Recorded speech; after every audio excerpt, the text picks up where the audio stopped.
আমি বলতাম না, আমি বলতাম যে ভাইয়ের কপালে দিলাম ফোঁটা,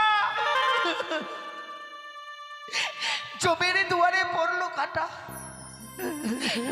যমুনা দে জমকে ফোঁটা, আমি দেই আমার ভাইকে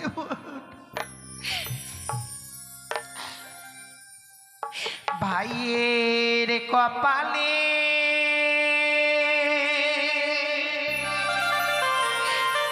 দিলাম ফোঁটা, এই তো আমি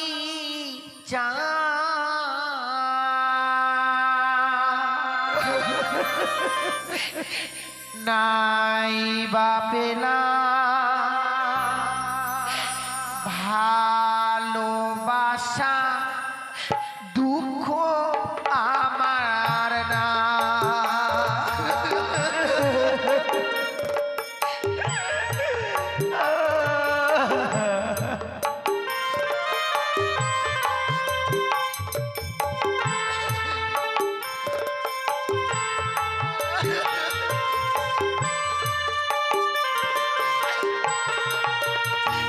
ওরে ভাই আমার ভাই,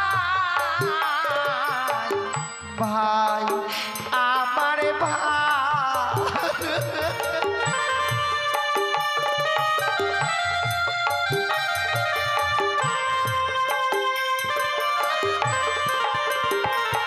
ওরে স্বামী পক্ষে লই দাদা যাব দেবপুরে, এই আশীর্বাদ দে নাই আমার আসি যেন।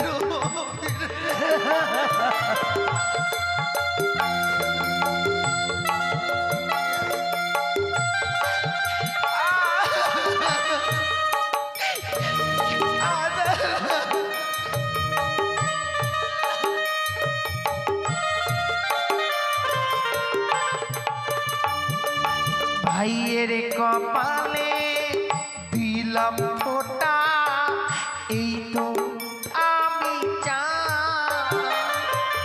নাই বা পেলাম ভালোবাসা, দুঃখ আমার।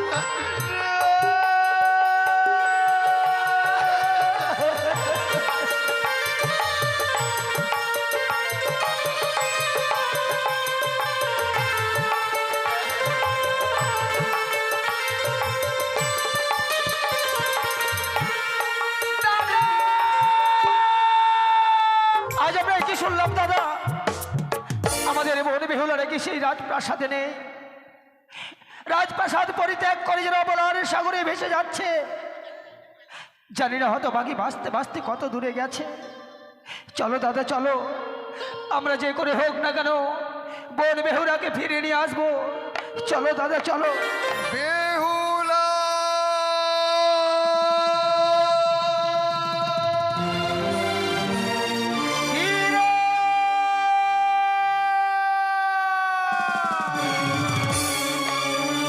হেরে ভাই, আমাদের হতভাগিনী বোনকে কি আমরা কোনোদিনও আর ফিরে পাবো না? না দাদা, যদি ওকে ফিরে না পাই তাহলে মায়ের কাছে ফিরে গিয়ে জবাব দেবো কি ভাবতে পারি? সত্যি বলেছো দাদা।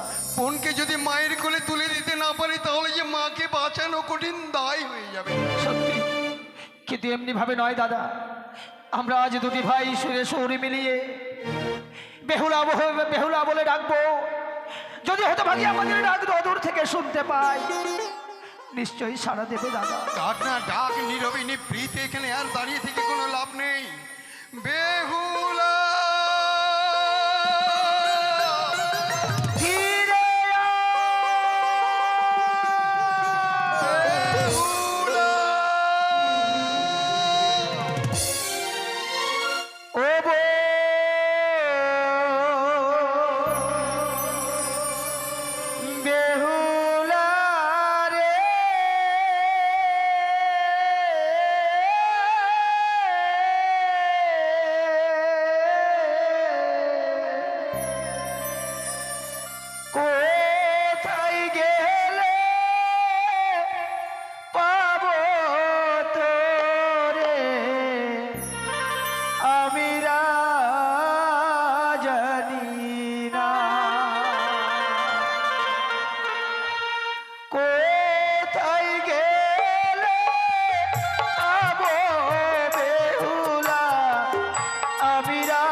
সাগর কুলে খুঁজে বেড়াই রে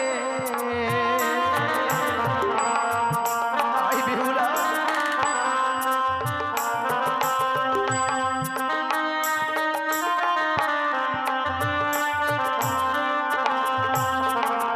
ও বোন বেহুলা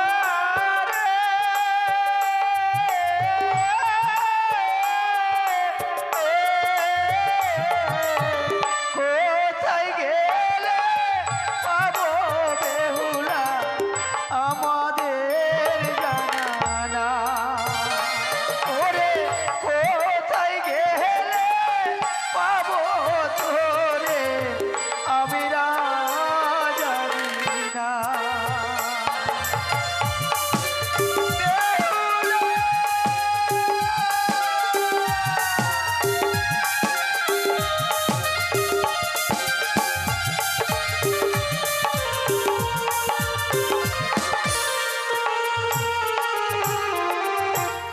আই বেহুলা আই রে ছুটে ডাক নাই একবার দাদা বলে রে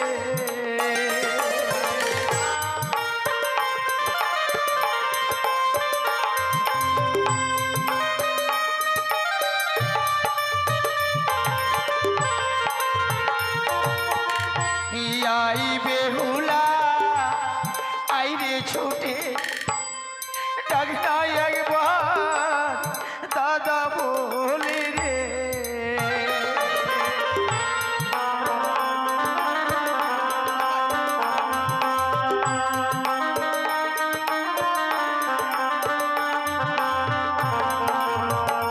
ও বোন বেহুলা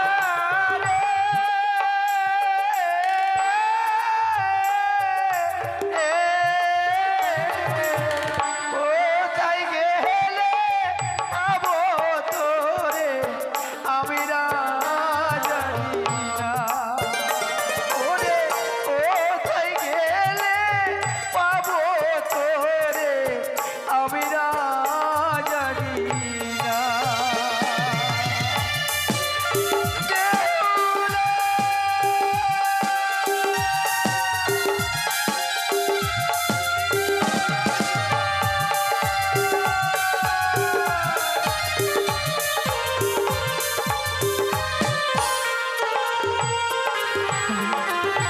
দাদা দাদা গো আজ আমরা অনেক দূর পথ অতিক্রম করে এলাম কিন্তু কই আমাদের বোনের সঙ্গে তো আমাদের সাক্ষাৎ হলো না আমার মন বলছে আর ওকে আমরা খুঁজে পাবো না রে ভাই।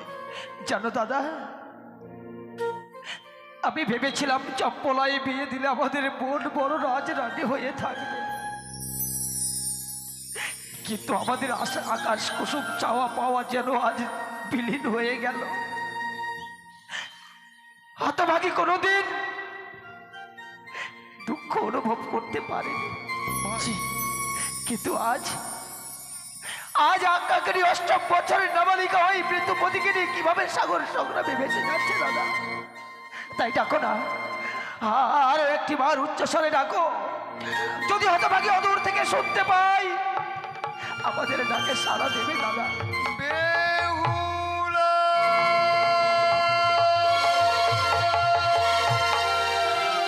ফিরে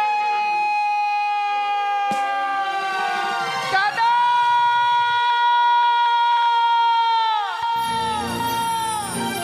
ওই তো দাদা ওই তো যেন অদূর থেকে ভেসে আসছে বেহুলার কণ্ঠস্বর চলো দাদা চলো আরো আমরা দ্রুত গতিতে এগিয়ে যাই চলো বেহুলা দাদা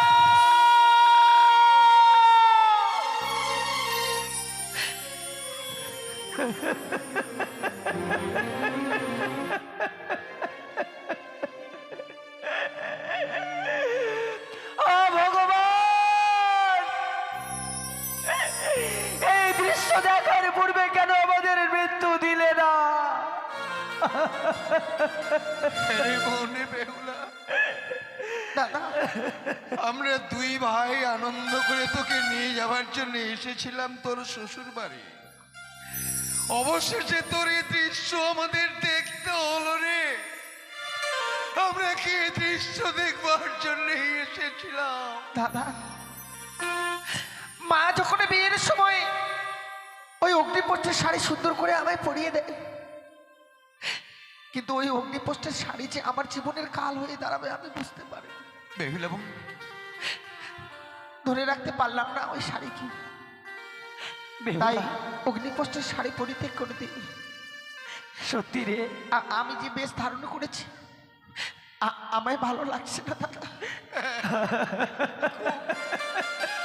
খুব ভালো লাগছে।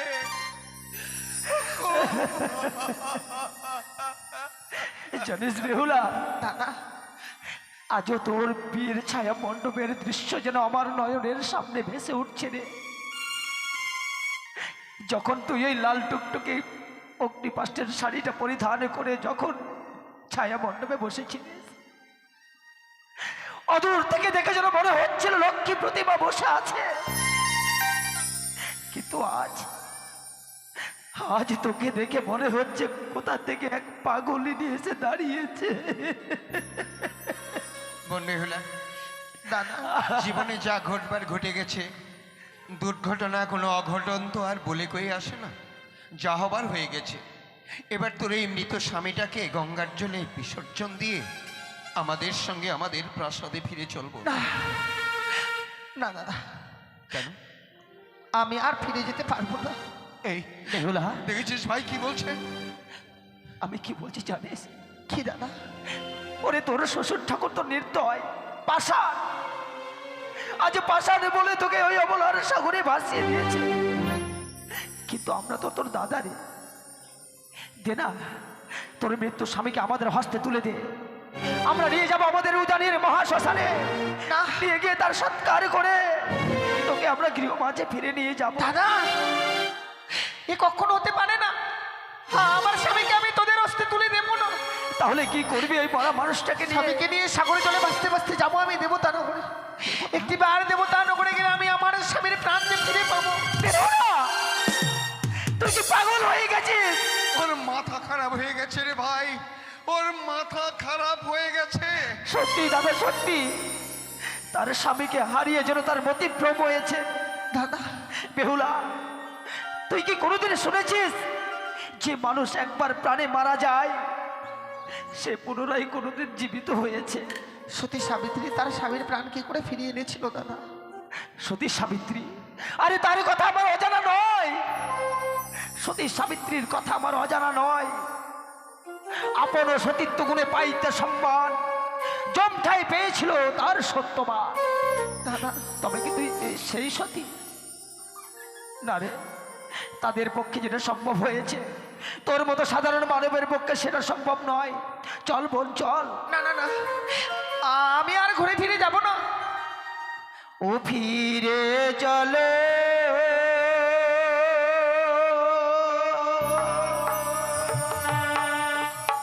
ওই না ঘরে রে, ওরে ছয় ভাইয়ের দুলালি বেহুলা। দাদা,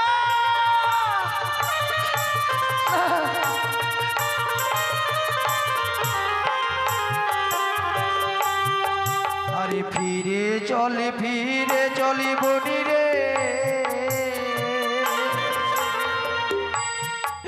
ওরে মায়ের দুলালি। চল তুই আমাদের সঙ্গে প্রাসাদে ফিরে চল। আরে ফিরে চলে বনি রে,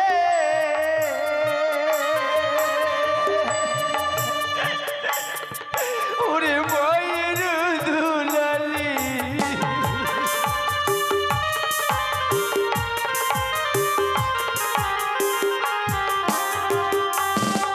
ওরে তুইও যদি না যাস বনি রে,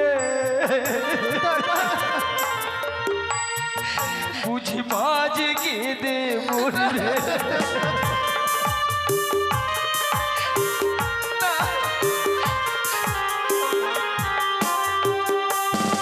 জানিস বেহুলা, তুই যদি আমাদের সঙ্গে ফিরে না যাস, মা বুঝি আর প্রাণে বাঁচবে না রে। চুপ কর ভাই, চুপ কর, ওরকম করে বলিস না রে।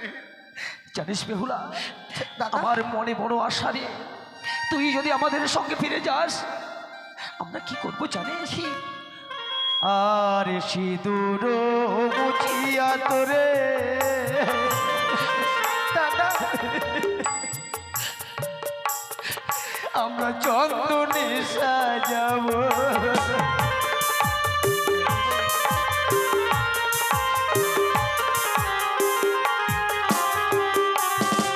ওই না শঙ্খের বদলে সোনা,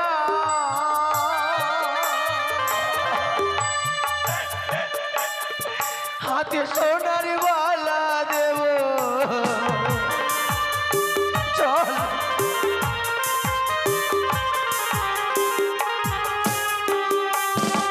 ওই না স্বামীর বদলে তোরে সোনার পুতুল কিনে দেব।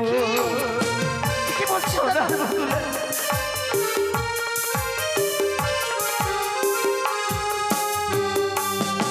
ওরে তোর লাগি উজান দিতে নিরামিষের বাজার বসাবো।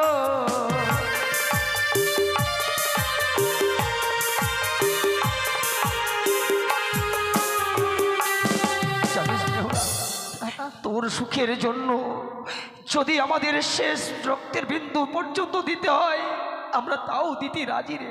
চল। না দাদা, সে আশা আর হলো না। কি বলছিস তুই? আমি যে তোদের কথা আর রাখতে পারলাম না দাদা। বেহুলা, এতে কি বলছিস? তুই কি একবার ভেবে দেখেছিস আমাদের মায়ের কথা? তুই যদি আমাদের সঙ্গে আমাদের প্রাসাদে ফিরে না যাস, মাকে গিয়ে কি জবাব দেবো? মা যদি জানতে পারে তোর এই দুরবস্থার কথা, তাহলে কি মাকে বাঁচানো যাবে?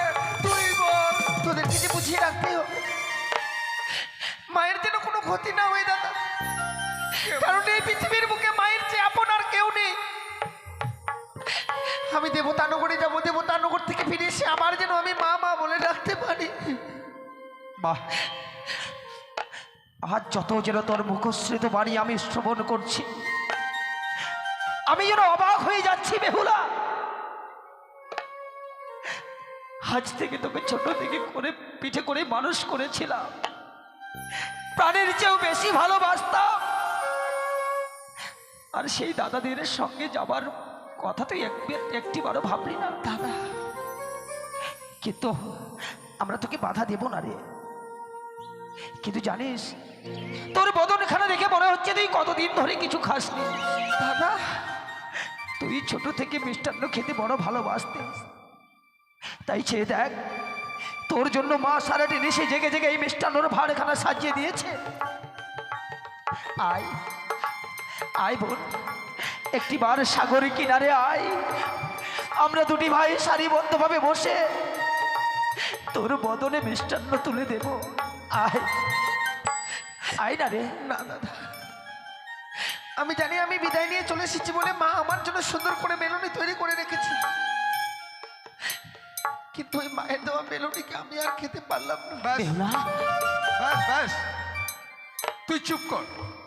তোর অনেক কথা শুনেছি, তোকে অনেকবার বোঝাবার চেষ্টা করেছি, মার সঙ্গে মার সম্বন্ধে তোকে অনেকবার অবগত করবার চেষ্টা করেছি।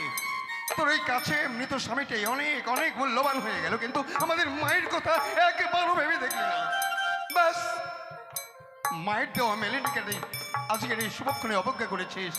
শোন, তোর এই মৃত স্বামীকে নিয়ে দেবপুরে গিয়ে তোর স্বামীর প্রাণ যদি ফিরে পেতে পারিস, কিন্তু এই মেলিনীকে অবজ্ঞা করবার কারণে তোকে একদিন চুক চুক নির্বেশে দাদা,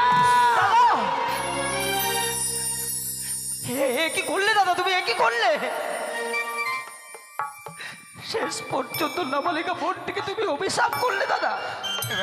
বাহ, শোনে, বিশ্বাস কর, এই বিশ্বাস করে, এটা আমার মনের কথা নয় রে। মনের অজান্তে কখন যে কি বলতে গিয়ে কি বলে দুঃখ করিস না বোন। কেন দুঃখ করবো দাদা? বড়দের অভিশাপে আশীর্বাদ লুকিয়ে থাকে। আজ অভিশাপ করেছো তোমরা, আমার দুঃখ নেই। কারণ যদিও আমি স্বামীর প্রাণ ভাই যোগিনীর বেশি ফিরে আসবো, যোগ ছাড়া যে যোগিনীর সাথে যায় না। শুনেছ? তুমি শুনেছ দাদা? বেহুলার কথা শুনেছ? যে বোনটি আমাদের অভিশাপকে আশীর্বাদ বলে মাথায় গ্রহণ করে নিল, তাকে তুমি অভিশাপ করলে দাদা। কিন্তু বেহুলা দাদা, আমি তো তোর দাদা রে। বড় ভাই হয়তো ভুল করে অজান্তে তোকে অভিশাপ করেছে, আমি তোকে অভিশাপ দেব না রে, আর তোকে বাধা দেব না। কথাই বলে না যে দুষ্টু মিষ্টু স্বামী তবু বঞ্চিত ঘর, দয়াল অধীন দাদা ভাই তবু হয়ে যায় পর। আজ আমি মর্মে মর্মে উপলব্ধি করতে পারলাম রে, আজ থেকে তোর কাছে আমরা আত্মীয় হয়ে গেলাম, পর হয়ে গেলাম। কিন্তু যা যা বোন, আর তোকে বাধা দেব না। কিন্তু বলতে পারিস এই মিষ্টান্ন আমরা কি করব? সুন্দর করে বালি দিয়ে চাপা রেখে দে। যেদিন স্বামীর প্রাণ ফিরে নিয়ে আসবো সেদিন আমরা দুজনেই মায়ের দেওয়া মেলনি খেয়ে তবে মায়ের কাছে যাবো। বেশ, তাই হবে। হাইরে ভাগ্য, নিয়তিকে না তার বাধ্যতাকে। নিয়তির খেলা ঘরে যা ঘটে তা নাকি আগেই বিধাতা কল্পনা করে রাখে। কিন্তু জানিস বোন, দাদা, তুই তো চলেই যাবি রে, কিন্তু আজ থেকে আমরা দাদা ডাকের বড় কাঙ্গালও হয়ে গেলাম। কে ডাকবে দাদা দাদা বলে আমাদের তাপিত হৃদয়কে শীতল করবে? কে কে ডাকবে বল? কিন্তু জানিস, বছরের একদিনই তোর কথা খুব মনে পড়বে রে, খুব মনে পড়বে। বলতো সেই দিন ঠিক কোন দিন? যেদিন তোদের কপালে আমি ফোঁটা দেই।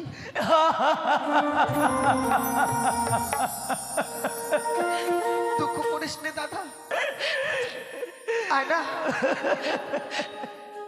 একটিবার আবার সম্মুখে আয়, তোদের কপালে আমি ফোঁটা দেব। বেহুলা, এ কি করে সম্ভব রে? তুই না কিছুক্ষণ পূর্বেই বললি আমাদেরকে তুই স্পর্শ করবি না, তাহলে স্পর্শ না করে কি করে তুই ভাই ফোঁটা দিবি বল না? আমি যদিও তোদের কাছে গিয়ে তোদেরকে স্পর্শ করে তোদের কপালে ফোঁটা দিতে পারবো না, কিন্তু তোদের যে ছায়াগুলো এই জলের মধ্যে পড়ে রয়েছে না, তাতে আমি ফোঁটা দিয়ে বিদায় নেব দাদা। হয় না?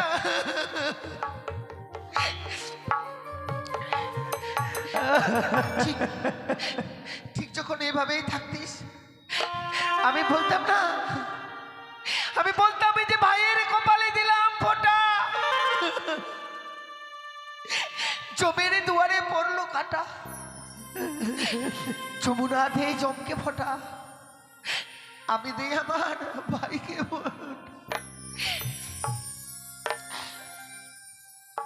ভাইয়ের কপালে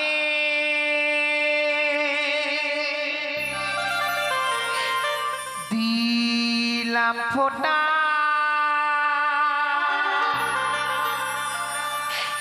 এই তো আমি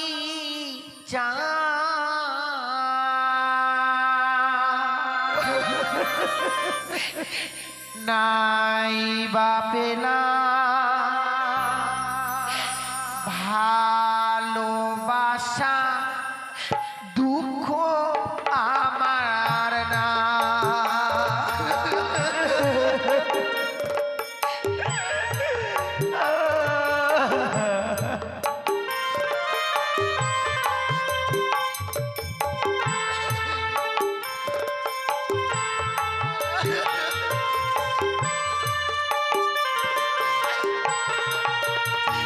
ওরে ভাই, আমার ভাই, ভাই আমার ভাই,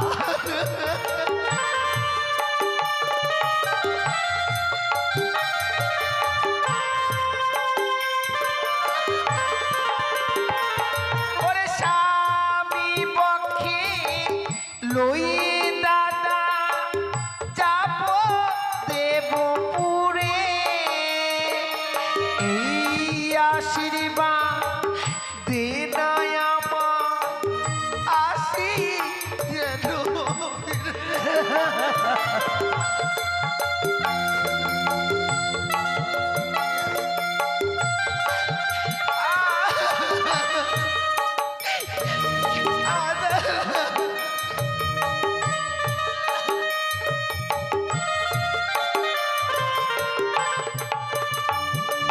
ভাইয়ের কপালে দিলাম ফোঁটা, এই তো আমি চাই, নাই বা পেলাম ভালোবাসা, দুঃখ আমার।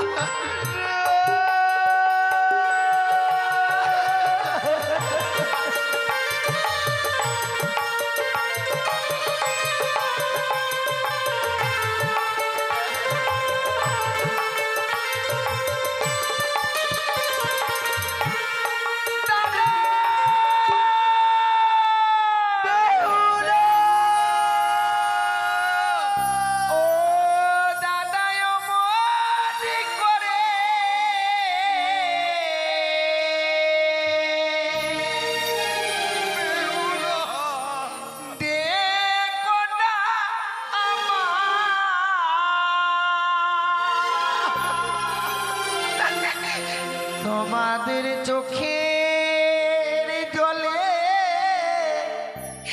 পথে যে আমার দাদা পিছন হয়ে যা, তোমাদের চোখের জলে পথে যে আমার পিছন।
তোমাদের চোখের ডানে পথে যে আমার পিছু হয়ে, তোমাদের চোখে জলে পথে যে আমার পিছু।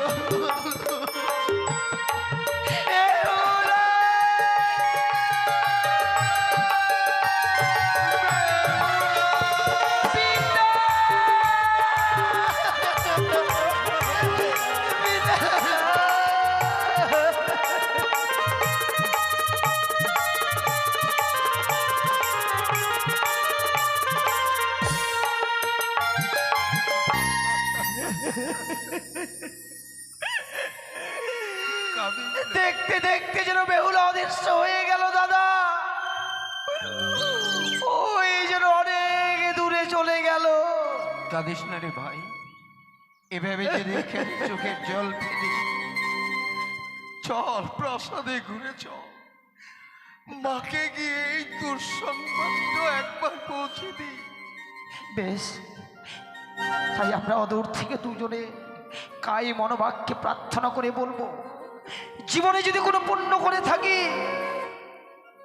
আমাদের ছোট্ট বোন বেহুলার জন্য যেন ঠাকুর বিলিয়ে দেয়, সে যেন দেবতাপুরে গিয়ে তার স্বামীকে যেন ফিরে পায়।